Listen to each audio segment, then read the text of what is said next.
Welcome back, everybody, to some more Madden 22 content. In today's video, we will be doing a fantasy draft, something I really enjoy doing at the beginning of every Madden cycle. And the goal here in today's video is to rebuild the team we draft and hopefully lead them to a Super Bowl. If you're excited for more Madden 22 content here on the channel, make sure to like the video. And if you are new, make sure to subscribe and hit the notification bell so you don't miss out on any uploads.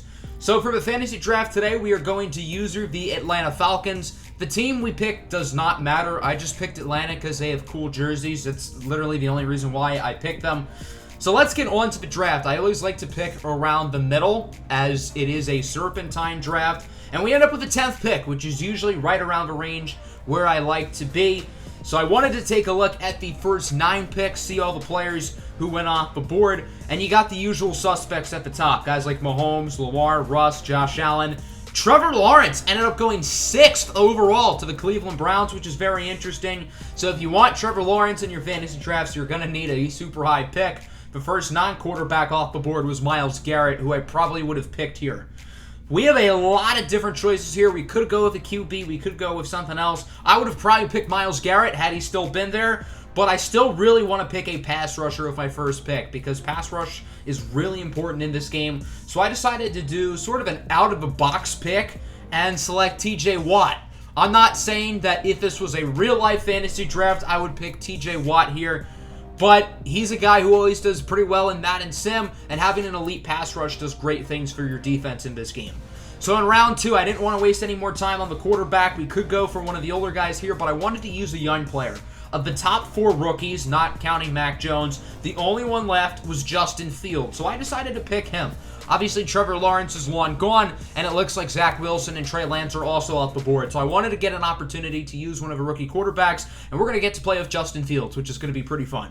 In round 3, we will be drafting Aaron Jones. Again, in Madden Sim, you need to have an elite running back. Although the top guys are off the board, there are still some pretty good choices, and I think Aaron Jones is the best one, so that's why we are going to pick him.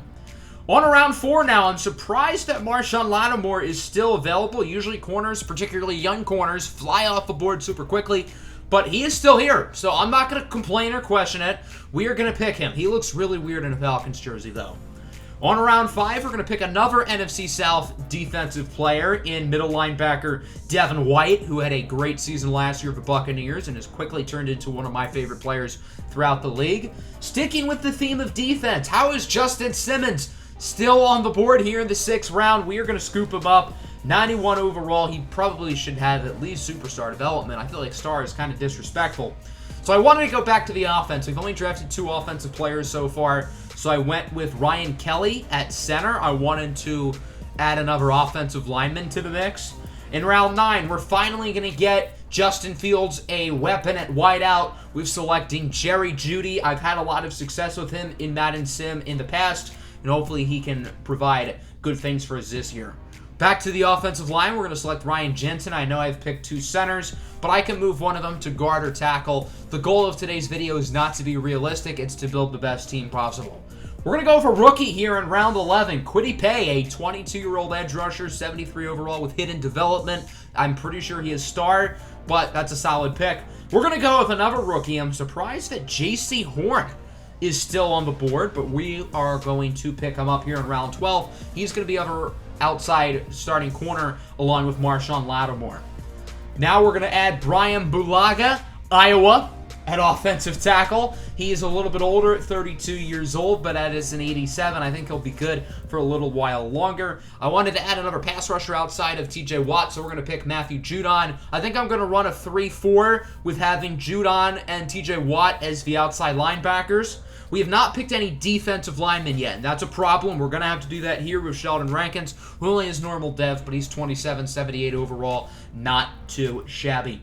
Here into the 15th round, I've been eyeing up Jordan Poyer for a while. I know he's a little bit older. I believe he is now 30, but as an 87 overall, I think we'll get a few good years out of him. So in the next round, I wanted to go back to receiver, and a lot of the young receivers have fallen farther than expected, so I wanted to wait a little bit until some of them got picked. There are still some really good ones on the board. We're going to pick up Rashad Bateman. Elijah Moore was there as well. He would have been a good pick, but I really like Bateman in real life, so I kind of wanted to pick him up and add him to the squad. So he is now going to be one of our starting receivers, along with Jerry Jeudy. I wanted to pretty much wrap up the offensive line with Cam Robinson. I believe we've now picked 4 offensive linemen. We only need 1 more, and we're not going to waste much time with picking our 5th and final offensive lineman here in the next round with Will Hernandez. Offensive line is usually not that important in Madden Sim, but I still wanted to build up a good one, and we have 3 85-plus starters and 2 other young guys who are pretty good. Cam Sutton is a guy who I've been eyeing up for a while as well. He's probably going to be our number 3 corner behind Lattimore and J.C. Horn. Alton Robinson is an intriguing prospect, 71 overall, only 23 years old, and we need defensive line really bad. I figured rather than go with an older player like Ndamukong Suh, I'd rather go with someone younger like Alton Robinson. So I value special teams in Madden franchise quite a bit. We're going to pick up Justin Tucker. I think kickers and punters should be drafted earlier. I think if there was like a real-life NFL fantasy draft, Justin Tucker would be picked in the first 10 rounds. I know that's a bold statement, but I think having an elite kicker in this game can do you good things. Round 22, we're going to pick tight end Brevin Jordan. I always neglect tight ends in fantasy drafts. I don't know why. But we're going to pick up Jordan here, only 21 years old, 69 overall. Nice. On to the 23rd round. We're only going to do a few more, and pretty much once we have our starters set, I'm going to sim. We're going to pick J. Tufele, a young defensive tackle. Again, at this point, I might as well just mainly look for younger players. We're going to pick wide receiver Rondale Moore. Why is he wearing 85 in real life? That's just the least Rondale Moore-like number ever. I don't know why he picked that, but whatever, beyond me. I wanted to add another running back after Aaron Jones, so we're going to pick up Cordero Patterson. We finally picked up a real-life Falcon after drafting like 10 other NFC South players. Our whole team is literally made up of players from the NFC South. Only a few more picks to go. I wanted to add some secondary depth. We're going to do that with Adrian Phillips. He's going to be our 3rd safety behind Simmons and Poyer. Since I'm going to run a 3-4, I need another middle linebacker along with Devin White. I know Danny Trevathan is a little bit older at 31, but there weren't really any young players who intrigued me all that much. And then in the 28th round, the final pick of the day, I figured the punters would go a little bit earlier, but they haven't. So I'm just going to take Johnny Hecker and run with it. Again, I feel like these special teamers should be picked earlier, but oh well, I'm not complaining. We have the best kicker and the best punter in the game. So we're going to simulate the rest of the draft now, let the CPU pick our backups. These picks really don't matter at all, so we're just going to let the CPU do what it wants. So this is what the lineup is going to look like for Season 1. I really like how the offense looks. We gave Justin Fields some weapons and a pretty strong offensive line. The defense is good as well. We're rocking with the Saints offensive playbook because that's good for getting your quarterback stats, which is good for Justin Fields' development. And then we're going with the Steelers defensive playbook because, again, as I said, I wanted to run a 3-4. So we're going to send to the midseason mark, and we're doing fine. We are currently 3-3, which is about what I expected. I'd say our team is pretty much average for year 1. This is what the new league tab looks like, by the way. This is really cool. You get to look at the league schedule. You get to see some of the top stat performers pretty easily, so that's nice. Here are our stats at the midseason mark. Nothing really standing out. Justin Fields and Aaron Jones have been fine. Jerry Jeudy's been pretty good. Devin White has been our top defensive player. TJ Watt has been pretty quiet. He only has 4 sacks. So the Broncos are the only 7-0 team. They have Patrick Mahomes. That makes sense. Everybody in the NFC South is spread out by only 1 game, so the division is really close. We're going to sim to the end of the season, and we do get in at 9-8 as the 7th seed. You know, if this was 2 years ago, we would not have made the playoffs because, you know, with the 7th seed. And being 9-8 is kind of weird with these 17-game seasons. So this is what the new press conferences look like, by the way. Again, I think Madden did a really good job of overhauling franchise mode. Justin Fields had an interesting rookie year, threw for a lot of yards, but he also threw for a lot of interceptions. He has star dev, by the way. Aaron Jones missed some time this year. I believe he missed 7 games, but he is healthy for the playoffs, which is very good. Jerry Jeudy had over 1,000 yards. And then looking at the rest of his stats, Devin White had a great season. TJ Watt, 14.5 sacks. At the midseason point, I switched his position from left outside to right outside linebacker, and clearly that did something. So our opponent here in the first round is the Minnesota Vikings. They had Myles Garrett as their first-round pick. Their backfield is Tua Tagovailoa and Najee Harris, the former Alabama duo. So we're going to send that game, and unfortunately we lost 28-13. I wasn't really expecting to go on some big playoff run this year, so it's not that big of a deal. The Chiefs, led by Russell Wilson, ended up beating the Dallas Cowboys in the Super Bowl. So going into the offseason, I wanted to be aggressive and try to make big moves. I knew the free agency class was going to be bad based on the fact that we had nobody good to re-sign. And indeed, it's literally just a bunch of special teamers at the top for the most part. So I wanted to go after guys who I thought could be used as possible trade bait. So we offered Kyle Juszczyk, Tariq Cohen, Four Eyes, Kendrick Bourne, Mike Hughes, and Ryan Fitzpatrick. All of those players accepted other than Bourne. In Stage 2, we offered Desmond Trufant and Greg Ward, and they both accepted. So now it's time to get to work in the trade market, and I wanted to start with Kyle Pitts. I didn't think this was going to happen, but I just wanted to try it out, see if I could maybe get him, and somehow Will Hernandez in the 20th pick is good enough for the Green Bay Packers to give us Kyle Pitts.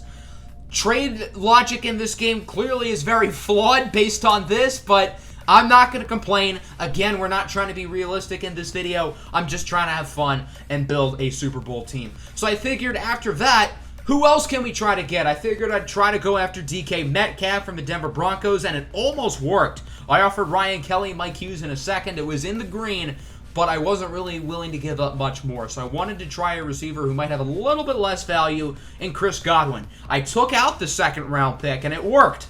So Ryan Kelly and Mike Hughes is enough to get you Chris Godwin somehow. So we have added Kyle Pitts and Chris Godwin to this team.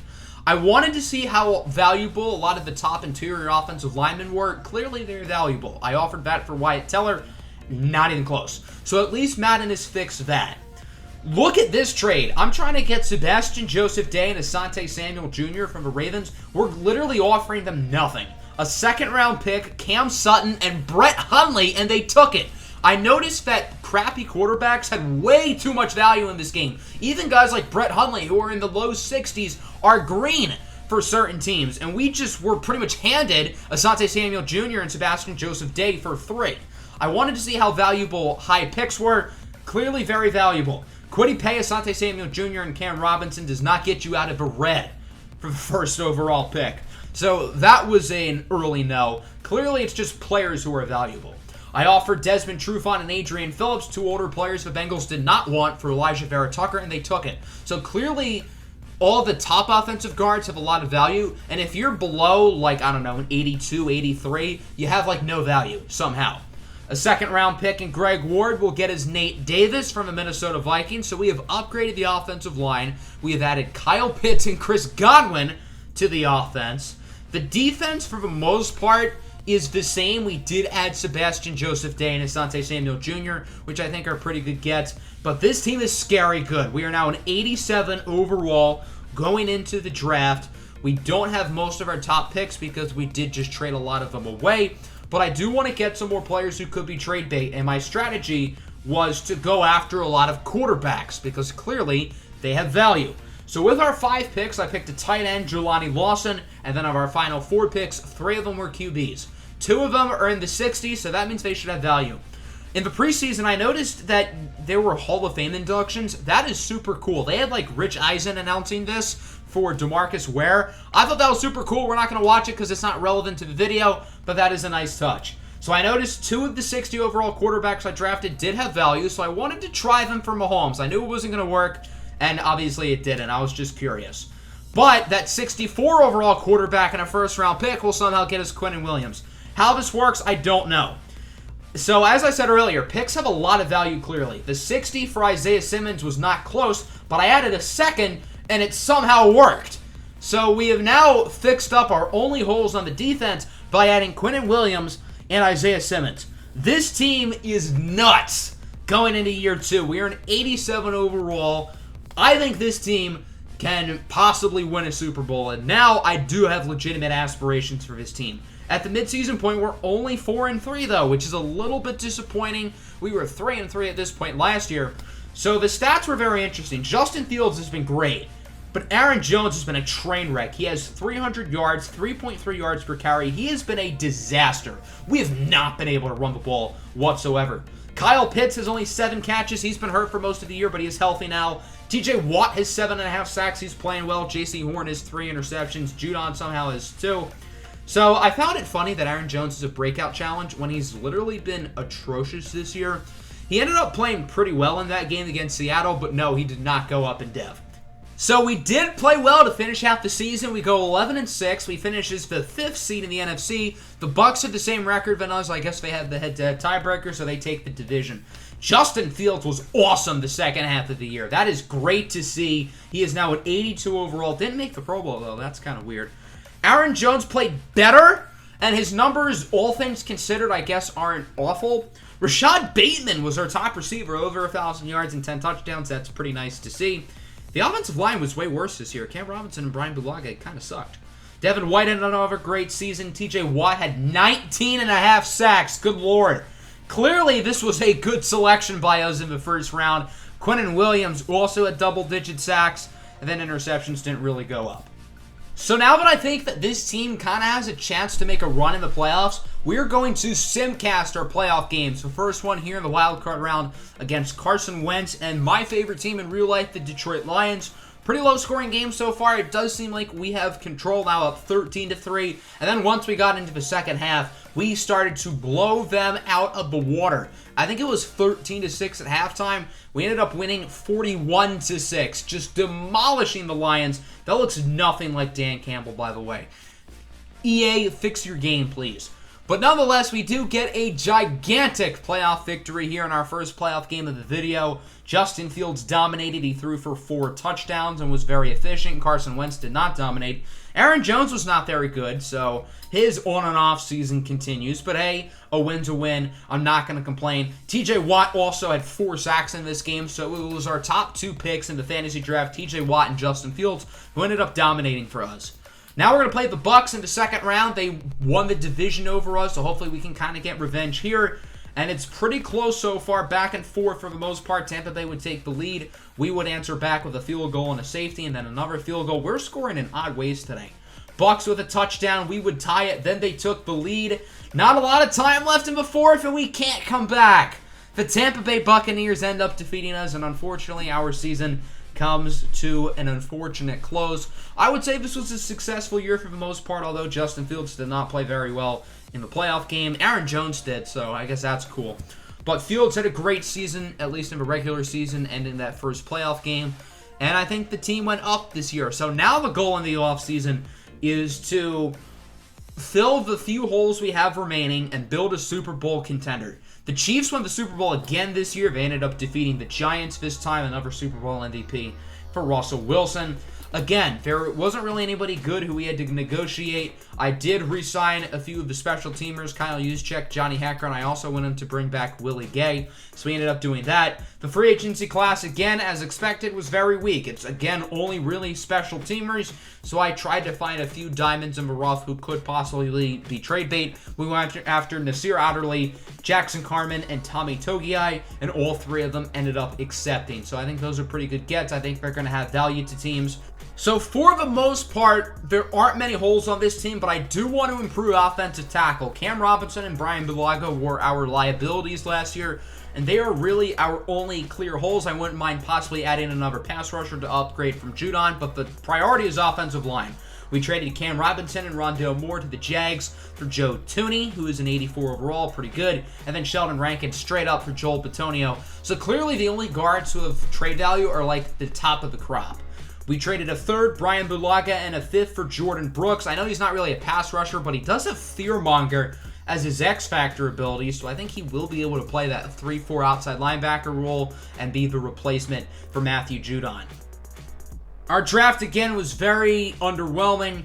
None of those players are really going to contribute for us in the somewhat near future, but those first 2 guys could be decent trade bait. So here's the team going into Season 3. You may notice Justin Fields now has superstar development, which is very cool to see. The defense is pretty much the same as last year, other than the addition of Jordan Brooks. And the offensive line for Justin Fields is a lot better. So I think this team, as an 87 overall, can absolutely win a Super Bowl.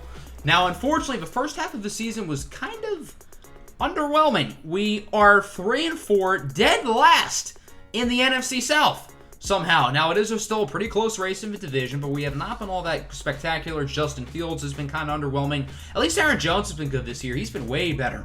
The receiving stats are a little bit suspect. Jerry Jeudy's done nothing this year. Is he just out there running? TJ Watt and Quinnen Williams are playing well. but the rest of the defense hasn't really stepped up. We only have 2 interceptions all year, so I was really hoping for the best to sim out the rest of the year, and somehow we went 11-6. I don't know how it happened, but there you go. After our bye week, we went on like a 6 or 7 game win streak. We kind of fell off a little bit towards the end, but it's great to see we played a lot better. Justin Fields drastically improved the second half of the season, and his numbers to end the year look pretty good. Aaron Jones played well. Chris Godwin at over 1,000 yards. Jerry Jeudy picked it up. Bateman and Kyle Pitts played pretty well. The offensive line was better, although Elijah Vera-Tucker in only 11 games did not do all that well. 21.5 sacks for TJ Watt. What a first-round pick for us. Quentin Williams was great, too. And then Marshawn Lattimore had 3 interceptions. So we're going to simcast this game here against the Carolina Panthers. I know they were really bad last year's, so it's kind of a surprise to see them doing really well this year. Currently 14-10, we would take the lead. It's been a back-and-forth game here in the first half, but our offense has just been too much for them.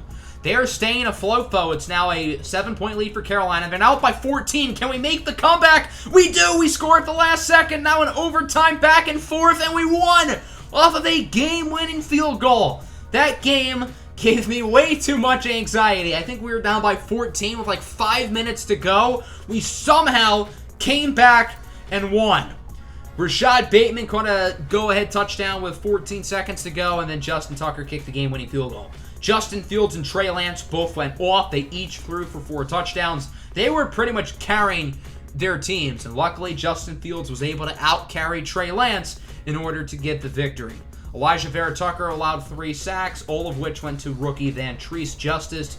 2 for TJ Watt, which is nice to see. So now we're playing the Packers in the second round, led by 46-year-old Tom Brady.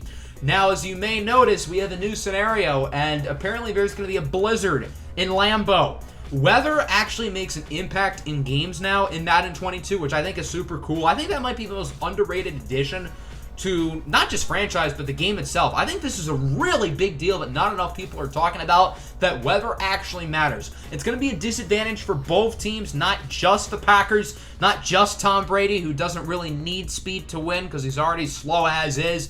So I guess this kind of goes to his advantage because his game is not based off quickness and athleticism. So as expected, it's a pretty low-scoring game. We are in control early, but you know it's Tom Brady. He has a history of doing well in the playoffs, specifically against the Falcons. Green Bay is now up by 11. We're going to need another fourth-quarter comeback, and we do. Packers score, and then we get a field goal right at the end, and then we somehow won in overtime. So again, a very close game in OT, this time off of a game-winning touchdown. We ended up winning 37-31. We were down by 2 scores with like 5 minutes to go again, and we still somehow won. So clearly this team is better from behind. I know, ironic considering it's the Atlanta Falcons. Again, both quarterbacks, particularly Brady, played very well. Over 100 yards for Chris Godwin. He was our top receiver. Actually, no, Rashad Bateman was. He had 123 yards and 7 catches. Look at all these sacks. Nate Davis allowed 5. Rob Havenstein allowed 4. So TJ Watt and Chandler Jones had 3.5. Judon had 2. What is this pass blocking? Yet both quarterbacks somehow played well. Going into the conference championship against Seattle, apparently there's another blizzard. We already won in the snow last week against the Packers, and it looks like we're going to have to do that again against the Seattle Seahawks. I don't know how common these blizzards are. I do like that they're in the game, but if it's every time we're in an outdoor stadium in the playoffs, it's probably not a good thing. Seattle is led by Dak Prescott, who I guess isn't really used to snow considering he plays in Dallas. We're doing pretty well so far, currently up 10-6. We added a touchdown right before halftime. It seems like we're in control. I don't really want another super close game that gives me a heart attack, and thankfully it looks like we have this one under wraps. 27-13 is your final. We are going to the Super Bowl. We won back-to-back-to-back road playoff games, and after starting dead last in the division at the midseason mark, we are now in the Super Bowl. Justin Fields was not all that good, but Dak Prescott threw 4 interceptions, whereas the defense did not catch any interceptions in our first 2 playoff games, so it's good to see them stepping up. The pass rush was quieter, though. Only 1 sack for TJ Watt. Josh Metellus had 2 interceptions. Okay, that's odd. 1 for Isaiah Simmons and 1 for Jordan Poyer. So we're playing the Kansas City Chiefs in the Super Bowl. They have won the past 2 Super Bowls. They are going for a 3-peat. Usually, with fantasy drafts, the teams are pretty much even, so you wouldn't really expect this. But clearly the Kansas City Chiefs have formed some sort of dynasty, if you will. As we take a look at the roster, their team is stacked. Tyrann Mathieu, Russell Wilson at quarterback. They also have really good depth behind him. Elijah Moore has turned into the second coming of Jesus Christ. He has like 5,000 receiving yards and 60 touchdowns in his first 3 seasons or something absurd like that. This team honestly might be better than ours. We're at 92 overall, they're at 86 overall, but I actually think that team really stacks up either evenly with us or might be a little bit better than us. So it's going to be a challenge. I think we're definitely the underdogs going into this game, but we've also had 3 straight road games, and we won all of them, 2 of which were in blizzards. So hopefully we can beat the Kansas City Chiefs and stop them from getting a 3-peat. So let's now get this one underway. Falcons and Chiefs for the Super Bowl. Chiefs score first, we answer right back. This game seems to be pretty close, although I think the Chiefs do have slight control. They're now up by 10, but we would answer before halftime, only down by 3 going into the intermission. We would then take a lead early in the third, but the Chiefs would answer with a field goal and a touchdown plus a 2-point conversion. Now they're up by 10. We score a touchdown, they get a touchdown, and we just don't have enough time to come back. So the Kansas City Chiefs, unfortunately, have won the Super Bowl. They have now 3-peated in this franchise, and our Atlanta Falcons will go home sad. I really wanted to win a ring with this team, so I decided to run it back for 1 more season. My original plan was only to do 3 years, and I don't want to spend too much time recording this video, considering I'm only on the 10-hour early access version of the game, but I really wanted to do 1 more season, so I decided we're going to run it back and try to win a Super Bowl with this team. So going into the offseason, the free agency class is going to be a little bit better, but again, there really weren't many guys other than Rashad Bateman and a few of the special teamers who we had to bring back. I didn't re-sign Blankenship. I thought one of the kickers would have trade value, and they didn't, so Blankenship has just rotted on our bench the past 2 years. The free agency class, as expected, is a tiny bit better, but still not good. We're going to go after Kadarius Toney, Jeff Okudah, and Kellen Mond as trade value. All 3 would accept. So we trade a first-round pick, Kellen Mond, and Okudah to the Steelers for Bradley Chubb. I wanted a really good second pass rusher. Jordan Brooks wasn't really cutting it. And then I noticed James Robinson here has 45 touchdowns in the last 2 years. Aaron Jones has been very on and off, and I think Robinson would be a nice upgrade. I had some trouble making it work, though. I wanted to add Kadarius Toney, didn't happen, so I figured I would just cough up a first-round pick. I know this feels like a lot, considering Aaron Jones for Robinson straight up was in the green, but I think it's worth it because James Robinson is a menace, clearly, in this game. I really like the way the lineup is looking at the moment going in to our 4th and final season. I noticed the CPU picked 2 guys with hidden dev. I simulated the draft, and clearly the CPU did a great job, so that's cool. We're going to sim to the mid-season mark, and clearly we have figured it out. Our Atlanta Falcons are 7-0. Justin Fields is 2nd in passing yards. Our offense is playing well. Our defense has allowed between 11 and 21 points every week, which is pretty good. Fields has been quite solid, although he has not thrown for a ton of touchdowns. That's because James Robinson is powering his way in. He already has 10 through 7 games. He's also our 2nd leading receiver, only behind Godwin. Elijah Vera-Tucker appears to be the only weak link on this team. Bradley Chubb has 7 sacks. TJ Watt has 5. The secondary's been a little bit quiet, too. So we're going to send to the playoffs now. We did not finish 16-0. Actually, I mean 17-0. I'm not used to saying that. We did go 15-2, though, which is good enough for the top seed in the NFC. Justin Fields had a great season, 4,800 yards, 29 touchdowns. James Robinson, dear God, 26 rushing touchdowns. He has like 75 touchdowns in the last 3 years. That is unreal. So I don't think anybody could stop Robinson. Elijah Vera-Tucker allowed 19 sacks. Yikes. TJ Watt and Bradley Chubb combined for 27 sacks, which is pretty cool. So here is the lineup going into the playoffs. We don't have to worry about a first-round game. I think this team has what it takes to win a Super Bowl. We're a 92 overall. And by the way, I forgot to mention this earlier, but James Robinson won the MVP. Very well deserved. So that's very cool to see. We are a ground and pound team. We're going to be facing off against the Dallas Cowboys here in the divisional. Last year in the playoffs, I probably had about 5 heart attacks. So can we please make the games a little bit easier and not as close? I think we have control here, but it is within 1 possession. Dallas can make a comeback, but I think we're going to hold on. We're up 30-13. Dallas scores a late touchdown, but it doesn't matter. We do hold on for the win. 20-30. This is our first home playoff game of the video, by the way, and we've played in like 7 playoff games so far, which is kind of funny. But still a strong win. Justin Fields played well. Kyler Murray was fine for them too, but Fields was better. James Robinson did his thing. He's been a lot more consistent than Aaron Jones, which has been good to see. The offensive line was fine. It was a little bit shaky, although Elijah Vera Tucker did not allow any sacks. I moved him inside to center. Clearly it worked. Carl Lawson had 2.5 sacks against our O-line, but luckily we were still able to win. So now we're playing the Packers in the NFC Championship. No Blizzard, although they do still have Tom Brady, who is now 47 years old. I think he's still like an 80 overall. We struggled out the gate, down 13-0. Our offense is only scoring field goals. This is not good. Green Bay appears to be in a pretty good spot. We do score a touchdown and tie it. Can we take the lead? We do. Packers answer back. Going into overtime, back and forth. Who's going to win? It's going to be us. We get a game-winning field goal. Stop giving me heart attacks, God damn it. But hey, we won the game. That's all that matters. Our 3rd playoff overtime win. Tom Brady and Justin Fields were both fine. James Robinson had another great game. Didn't score, though, which is clearly odd for him, considering he had like 30 all-purpose touchdowns this year. Pretty close to the all-time record. Taylor Lewan allowed 4 sacks. Elijah Vera Tucker had another bad game. He's been like the one bad player on this team. Other than that, everyone's been great. Bradley Chubb had 2.5. TJ Watt had 2. So in the Super Bowl, we're not playing the Chiefs. Thank the Lord. We're playing the 10-7 New England Patriots, led by Lamar Jackson.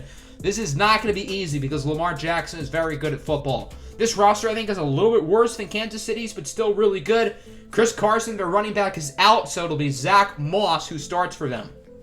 This is the team who beat the Chiefs in the playoffs, by the way, 28-24. The Chiefs won the first 3 Super Bowls of the video, so they've finally been dethroned by the New England Patriots, and now it's our job to defeat New England. The last time these two teams played against each other in a Super Bowl was not pretty. Atlanta was up 28-3, and, well, they blew it. So hopefully that does not happen again, because if it does, that would be very bad. I think we're definitely a better team than New England, and I think we should win this game, but with Madden Sim, you know, anything is possible. So we start off with an early 7-0 lead. New England answers right back. Our offense just looks to be too much. Devin White had an interception. New England's offense has been pretty good too today. We're only up by 3, now by 10. And although New England has made this game competitive, I think we're in control. I think another score would end it, and there you go.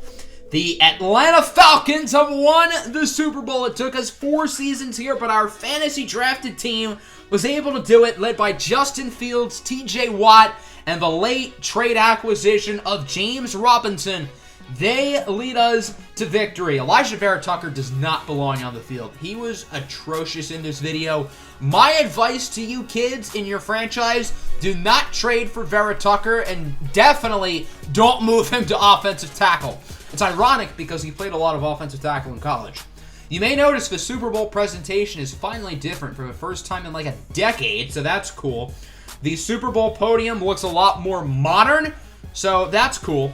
Justin Fields holding up the Lombardi Trophy. Hopefully he does not do that in real life with the Chicago Bears, since they are a divisional rival of my Lions. Although it's going to be hard to root against Justin Fields. I hate that he's on the Bears because he's such a likable player and I really want him to do well. But it's on a division rival. At least it's not the Packers. At least there's that. Justin Fields was great. He threw for 3 touchdowns. Lamar Jackson also had 3 touchdowns, but he was picked off twice. James Robinson played pretty well. Terry McLaurin had a great game for New England, but clearly not good enough as we were able to get the victory. 2 players really stood out on defense, TJ Watt and Devin White. Watt had 3 sacks, Devin White had 2 picks. I imagine Devin White won Super Bowl MVP because this game loves giving Super Bowl MVP to players who get interceptions. So that's going to end today's video. I hope you guys enjoyed it. Something a little bit different, but if you want to see some more unique Madden content, Madden rebuilds, Madden challenges, whatever that may be, make sure to let me know in the comments below. Again, make sure to like and subscribe if you're new. Hope everybody enjoyed. Peace out.